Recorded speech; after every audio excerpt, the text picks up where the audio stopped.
Don't Tell Me. It's the NPR News Quiz, where we make fun of the news and chat with funny people like Hassan Minhaj, too. Your parents were not up for you being a comic. Yeah, they weren't really into it, but that's because they loved me. Right, exactly. They wanted what's good for you.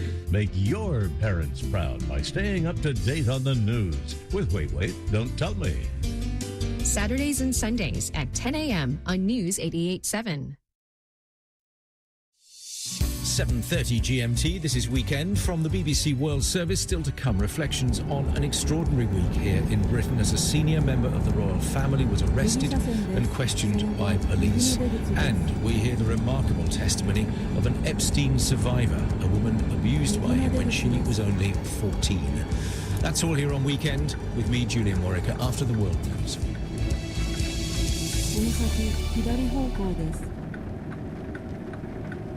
BBC News with Tom Dewsbury. There are heightened tensions between Pakistan and Afghanistan after Islamabad carried out deadly airstrikes against what it said were militant hideouts on Afghan soil. Pakistan said it targeted 7 such camps on Saturday. The Taliban accused Islamabad of killing 20 people, including women and children. Students in Iran have held the first anti-government protests since last month's deadly crackdown by the authorities. The crowds chanted "Death to the dictator," a reference to Supreme Leader Ayatollah Ali Khamenei. Sudan's paramilitary rapid support forces say they've captured the North Darfur town of Al-Tina, driving out militias loyal to the government army. The town is mainly populated by non-Arab communities.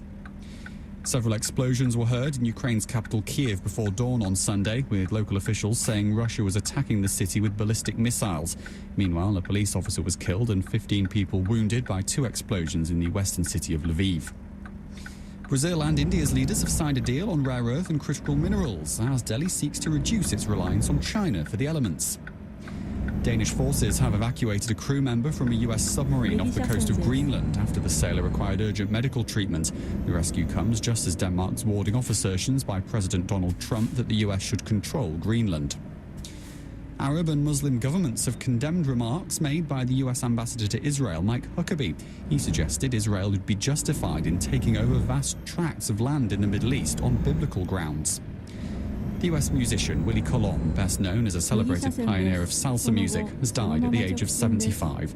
Born in New York to Puerto Rican parents, his career saw him blend the musical influences of his parents' home island with New York's jazz and funk scene.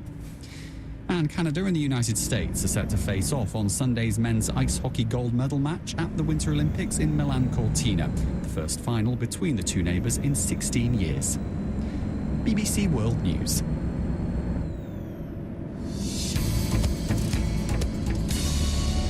You're listening to the BBC World Service. I'm Julian Warwicker with Weekend. With me throughout the programme, Leslie Pinjamuri, president of the US think tank, the Chicago Council on Global Affairs, and Hugh Lovett, senior policy fellow with the Middle East and Africa programme at the European Council on Foreign Relations. Well, now to a story here in the United Kingdom, which made headlines around the world this week. Andrew Mountbatten Windsor has been arrested on suspicion of misconduct in public office. L'ex-prince Andrew, frère du roi Charles III, arrêté pour suspicion de faute professionnelle dans l'exercice de ses fonctions publiques. Andrew Mountbatten Windsor aufgetaucht worden sind. Und das hat ja das Königshaus schon. Andrés Mountbatten Windsor, el hermano del rey, habría sido detenido por la policía esta mañana. Den tidigare brittiske prinsen Andrew Mountbatten Windsor greps idag av brittisk polis. The extraordinary arrest on Thursday of Andrew Mountbatten Windsor, brother of King Charles III, 8th in line to the British throne. He was stripped of his titles, including Prince, last October amid pressure over his ties to the sex offender and financier Jeffrey Epstein. Andrew Mountbatten Windsor was arrested on suspicion of misconduct in public office and released after 11 hours in detention. The former prince is accused of having knowingly shared confidential information with Epstein from his official work as the trade envoy in 2010 and 2011. That's according to material in the latest release of files seen by the BBC. Now, the arrest was welcomed by relatives of Virginia Giuffre, who took her own life last year. She'd alleged Epstein had trafficked her to Andrew when she was just 17. The sister-in-law of Ms. Giuffre, Amanda Roberts, has been speaking to the BBC. You know, it was 3 a.m. our time when we got the news. We celebrated in that moment and we were just like awestruck. usually we can call her and, you know, scream with her on the phone and jump up and down with her and just get to tell her, like, how proud we are and, of her and her tenacity and her courage. And if it had not been for Virginia, none of this would have been uncovered. None of this would have happened. Well, Andrew, Mountbatten Windsor has consistently and strenuously denied any wrongdoing.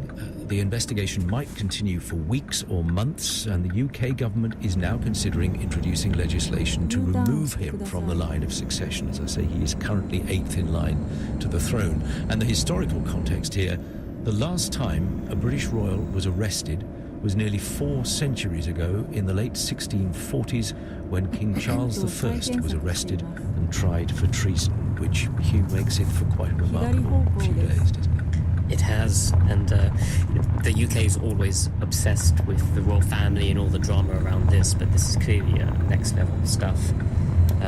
And clearly there's a challenge for King Charles in terms of how to protect and firewall the monarchy from this scandal. But to me, the far bigger story is that this really does feel like this just the tip of the iceberg. There's all the allegations of links to Epstein in terms of child pedophilia and all these things. But then there's this related issue, which is the sharing of confidential material, right? And all this to the background, which is that for years, people must have known about this, right? This is very much the elite level politics, people around it, around Epstein, people like Ehud Barak, Bill Clinton. Now, there's no allegations that they've done anything wrong, but nonetheless, this environment, this network in which Epstein has been operating for years. And to me, I think, as a member of the public, it raises real questions about, the system of governance, of politics, and the sense that everything is now just caught up in this web of corruption and everything else. We're going to hear an extraordinary voice of a survivor of Jeffrey Epstein in a few moments. But just on this current development in Britain, Leslie, and how it's viewed in the United States as well. Well, I think in the United States there is this overwhelming focus on the trove of details that are coming out, the web of people who were caught up for years in Epstein's circles. I mean, there is a whole question about this man who seemed to have been tremendously charismatic and effective at weaving himself into the lives of so many powerful people across both sides of the aisle, across the United States. I think in the U.S. it's been much more of a sort of, there's a moral judgment being cast on anybody named in the files. There hasn't really been this legal process. But it's just sweeping. Somebody said the other day, in passing, this is a Me Too moment, which is sort of an interesting take on it. I think the idea being that, there are people named who are clearly culpable. There are other people named who just happen to, carry on a relationship with Jeffrey Epstein and are being condemned for that. So there's a whole lot of gray zone in, what next? Very unclear. But it has been just extraordinary to watch the files released. And of course, at the heart of it, the most important story is about the victims. And there's a level at which that's getting lost in the U.S. right now, because I think people are just focused on the individuals being named. Well, you lead us into the conversation that I had a couple of hours ago, because we are keen to turn the spotlight onto those who suffered at the hands of Epstein. He never faced trial. He was found dead in his cell in August 2019, only months after he was indicted on charges of sex trafficking and conspiracy. Before that, though, he was found guilty of soliciting prostitution with a minor and was imprisoned for 13 months in Florida. That was as far back as 2008. But he did continue to traffic women and children for over a decade after that. Marina Lacerda met Epstein in New York in 2002 when she was just 14, a Brazilian emigrant, and she's been telling me what happened next. I met Jeffrey Epstein when I was 14 years old. And really what led me up to Jeffrey Epstein is, I think, what, a lot of the girls have some similar stories to mine. I was very vulnerable. I became the head of household at the age of 13 because my stepfather abused me from the ages of 8 till 12. And he went to jail, and my mother never, went to work and never took care of the house and blamed me for him, he went to jail. And I went to the precinct and I told what was happening to me. And right after that, she really, our relationship fell apart. And I just wanted to do everything to make it back to the way our relationship was. And a friend of mine, who was a good friend of mine, had told me about Jeffrey Epstein, and he was very rich and powerful, and he, had connections, and I would go there for a massage, and I would get $300. But when I got there, it was something completely different than what she had told me. He was very nice in the beginning. He had asked for my name and asking about what my life, was, and all these things. And me being vulnerable, coming from Brazil, being 14, taking care of a house, I poured my heart out to him thinking he was going to help me. And when we were doing the massage, he turned over and he was naked, and he had asked me to take off. At the time, the girl had told me that I was going to take off my shirt and it was going to be just like me wearing a bikini. And he had asked me to take off my bra, and I told him that I wasn't going to, and I shook my head no. And he went to go touch me, and I was like, I froze, and I just pushed his hand away. And the girl had said something that I was being a prude and not having fun, and she came around, and he was okay with it. He wasn't mean. He was like, it's okay. It's going to take some time for her to get comfortable with me. And she came around next to, where I was, and they aggressively did all sorts of things. And, when he was done, he paid her, and she gave me the money, and she was upset with me that I didn't, follow his orders. And really, that's how I got into Epstein's world. And once you're in Epstein's world, in those circumstances, it's clearly very, very difficult to get out of it again.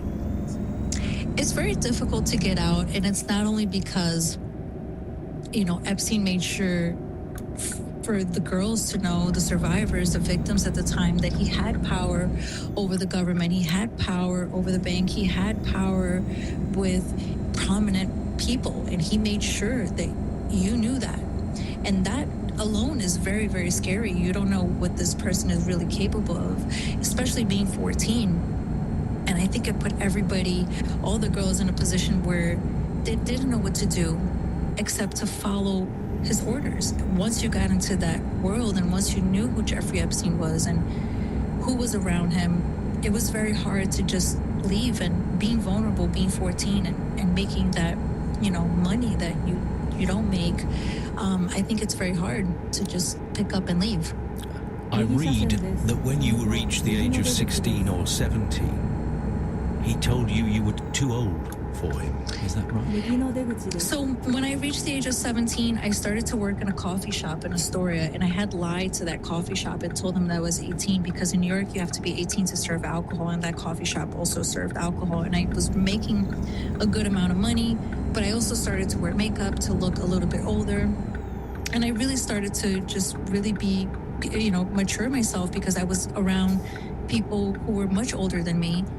And Jeffrey Epstein really told me, hey, listen, you're no fun. You don't bring me any more girls that are, young, because I was meeting girls that were over the age of 18. And he didn't like that. He said it jokingly, like, you're just old and no fun. But obviously there was a lot of truth to it, because right after that, it was like, he broke up with me. You know when you just break up with somebody, and he didn't break up with me by telling me, hey, I don't want to see you anymore. He just stopped calling and stopped reaching out to me. So at that point, you're trying to move into a different period of your life. How do you rationalize what you've just described to us? Do you put it somewhere and try and pretend it didn't happen? What's going on in your head at that point? When you were 14, 15, 16, 17, even 18, 19, 20, you're such a young girl. A lot of these girls are still living at home. And, they're going to high school, they're going to college. I really was just trying to survive. that's all I was trying to do. I was an immigrant at the time. I wasn't making the money that, an average American would make with a Social Security, with, documents. And I think that my main goal was really to just bring my mom back to who she was with me in the relationship that we had, and just really trying to pay the bills and make her happy. And I never really, I think till today, I know for sure till today, it never made her happy. And I think she always still blames me because of my stepfather going to jail. Can we scroll forward, because you kept your identity hidden for a long while, quite understandably, in the minds of doubtless everybody listening. When it came to court in 2019, you were known only as minor victim number 1. But in 2025, you decided to go public and reveal your identity. Why did you do that? I think there were a lot of reasons behind it, but I think I have a couple of reasons why. One of them, my lawyers had explained to me, how important it was being a key witness and being that minor victim 1, which really led the whole case to come out and have other victims come out and speak about their abuse and not be ashamed and not be, scared to talk about their abuse, about this, person who had claimed to be, who was saying that was, a brain surgeon or was working with a model agency and was trying to be somebody that he wasn't. And it would be, it would be best if I could open up and speak about it so that other women can come forward so they can learn more about Jeffrey Epstein, and we could make it, and we could amplify our voice and make it, make it awareness to the public, like, hey, this is a real thing. This is not a hoax. And other reasons are Virginia Giuffre. I went to her memorial, seeing her brother, seeing her sister-in-law, them talking, and how much this woman had used her voice and was fighting for us so much. And lastly, my main reason is my daughter. My daughter's 12, about to turn 13. I look at her, I look at her friends, and I see how they are. And it brings me back to the age when I was 13 and 14, and how innocent we are and how vulnerable we are, and we just don't know it. And I had to say to myself, I need to speak. I need to protect this generation, the future generation that are coming, bringing awareness, bringing red flags, bringing also awareness to parents who don't want to deal with this kind of issue, don't want to talk to their kids about it. It is very important to set boundaries for your kids, and it starts very young, and I think it's very, very important. Do you sense we're at a point now where you will get some kind of justice? You look at recent developments, the files that are being waded through and elements of them published, the fact that Ghislaine Maxwell is already in jail and has been for a good while, the fact that others are being pursued, the fact that in Britain, for example, the former Prince Andrew, not in connection with abuse allegations, but with regards to suggestions that he passed information to Jeffrey Epstein that he should not have done. He denies that, of course, but he has been arrested and questioned by police. Do you feel things are moving in your direction now? America's doing absolutely nothing about all of these powerful men who have come out on the files, and there is proof that they had high involvement, not only with Epstein, but with human trafficking, child trafficking, and abuse and rape. It is a disgrace what is going on in America right now. So I don't know if justice is really being served here in America. I think that other countries are doing everything that they can. We need to figure out what is going on with other men that are connected with these powerful people that are also powerful. I think it's very important. So I don't know if justice is being served right now. I think that justice is being served in a way that we wanted to be heard. We wanted to really come out there and say, hey, we're not a hoax. Like, this is something real. We need to bring investigations. We need to bring this to light. And that's happening. But I think the real justice, what's happening is that we are using our voice to amplify and to use that voice to other women and men that need to come out in the light and say, hey, I've been abused by not only Epstein and not only about powerful rich men, but any average American. So I think we're making a change here, and it's a big culture change. And, we're just trying to shake the world, and I think it's happening slowly, but it's going to happen. Marina Lacerda. Let's pick up on that culture change. Leslie, do you think she's right? I mean, I think this is certainly going to drive some of that.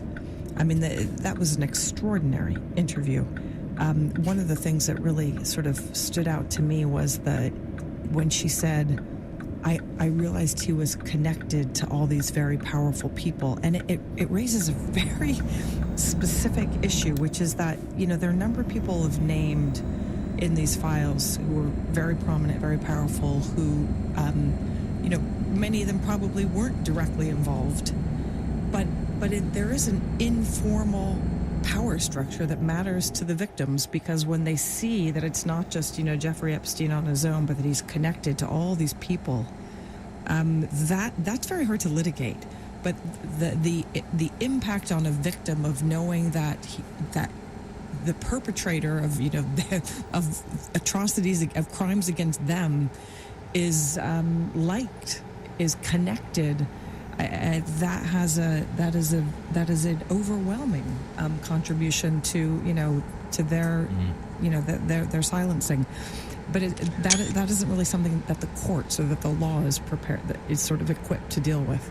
Which, Hugh, is one of the problems here, isn't it? Because, as you say, names are there, some probably for entirely innocent reasons, some names we still don't know about because of the way the files are being published, and a lot of material therein is not necessarily made public.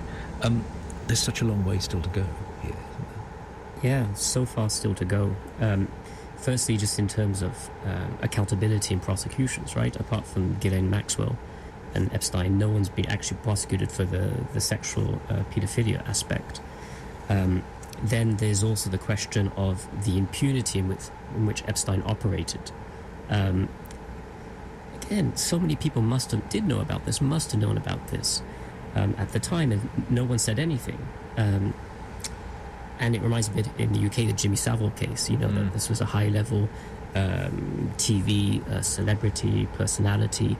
And there was a reputation in private about what he was doing, and no one really said anything for years. And going back to Epstein, the other point is, again, the most horrendous aspect is, of course, the paedophilia. But it's also just this web of intrigue in which Epstein operated in terms of doing favors for people, connecting people, the power he wielded, the influence. And that itself, that corrupting effect that he's had on our systems of governance, of democracy, I think is itself a story that there needs to be more transparency and accountability for that. And that could take us to many parts of the globe, couldn't it? I mean, we talked briefly at the start of this section of the programme about the impact it's had in Britain in recent days, and we've talked about the former Prince Andrew, but also, of course, the former UK ambassador to the United States, Peter Mandelson, again accused of passing information to Epstein when he was in government, and obviously he so far, via others, has denied that he's done anything wrong as well, but that's now drawn a veil over the Prime Minister, because he's suddenly been sort of questioned over the judgment that he made to give him the job. You go to Norway, you go to other places. It's beginning to take it to so many other parts of the world. Well, absolutely. I mean, and I think this is the extraordinary thing. It's the sort of crime and that you would imagine having taken place decades ago, 100, before our moral standards, our judgment, our sort of sense of, what societies are expected to the standards we're expected to adhere to. And this was like yesterday, basically. The level of complicity, the moral proximity to the most shocking and horrific kind of sexual crimes. Just a final word, Hugh, on a point you made right at the start. The wider royal family, clearly the king, as you say, has done everything he can to distance himself from this. And do you think he's achieved that so far? Personally, I think yes, but it doesn't depend on me, right? It's the British public, and I think clearly there's a lot of questions being asked about whether he moved sufficiently quickly and preemptively enough to distance him and to actually then remove all the royal titles and privileges. And I think Parliament will also have its word to say when it comes back. Indeed. indeed, and that succession issue as well is clearly going to be in the minds of British members of Parliament in the coming days as well. So the US government has released up to now about 3.5 million documents. We're talking 180,000 images, 2,000 videos from its investigation. And the documents do open a window, as we've been saying, into this ecosystem surrounding a powerful, rich and well-connected sex offender with names of some of the world's most rich and powerful people with ties to him appearing on the files, even though many have denied wrongdoing, and being named in the files does not imply criminal activity. Journalists are working their way through all of this. The Guardian reporter Amelia Gentleman, in this essay for Weekend, picks up on one trend. For the past 2 weeks, I've been rummaging around in the Epstein files, trying to understand what they tell us about the way the world works. This is what I've learnt. For women, these files offer an unprecedented chance to eavesdrop on conversations from which we are usually excluded. Pluck any message at random from the millions that have been released, and you'll understand something new about what a cast of distinguished global figures are thinking and saying about women when they assume the women aren't listening. Most fascinating for me has been the way the files expose the workings of a global patriarchy in action. I think sometimes the word patriarchy makes people feel a bit uncomfortable. It's become unfashionable, perhaps because it can sound a bad-tempered, accusatory term, or an unsubtle framing that doesn't reflect the nuances of modern life, where we like to believe we're inching towards greater gender equality. But reading the files convinced me that this actually is the best word to describe the environment in which Epstein exists. This is a world where the men are rich and powerful and the women are not. The emails showcase the private behaviour of a male ruling class as they network, joke and trade information. Women exist at the periphery, tolerated only because they organise the diaries of the busy men. They arrange the food. They provide sex. Epstein is endlessly trying to bring together important people for dinner in New York or on his Caribbean island. One day, he might wake up and decide that he will organise a couple of seminars on power and on money. So he instructs his secretary, a woman, to start contacting 20 or so influential people. It doesn't occur to Epstein to invite any women to these gatherings, and no one remarks on their absence. There are two groups of people in the Epstein files: the men, the billionaires, the tech entrepreneurs, the bankers, statesmen, leaders, and the women, who exist as insignificant plus ones, or as the people he doles out money to because they're providing him with services. Women feature as objects to be looked at and improved. They have teeth that need fixing, sexually transmitted infections that must be treated, plastic surgery that needs to be booked. It might be tempting to dismiss these files as just evidence of the unpleasant behaviour of a lone convicted sex offender. But the emails reveal how many of Epstein's eminent acquaintances behave just like him. They simply fail to notice that they are operating in a world mostly unpeopled by women, apart from those who are there for sex. And don't comfort yourself that the world has moved on in the 6 years since Epstein's death. You can shrug wearily at this and say, but of course, the world is still ruled by powerful men. We know that. Or you can respond with shock and anger. I think it's important to keep feeling that sense of shock because it's galvanizing. The Epstein files remind us that we shouldn't be complacent about progress towards equality. Unless we're alert, we can't take steps to break free from them. The Guardian reporter Amelia Gentleman with her reflections on what's emerged from the Epstein files so far. You're with Weekend from the BBC World Service. With me throughout the programme, Leslie Vinjamuri and Hugh Lovett. Plenty more to come from them in our final hour. The news is coming up in just over a minute's time.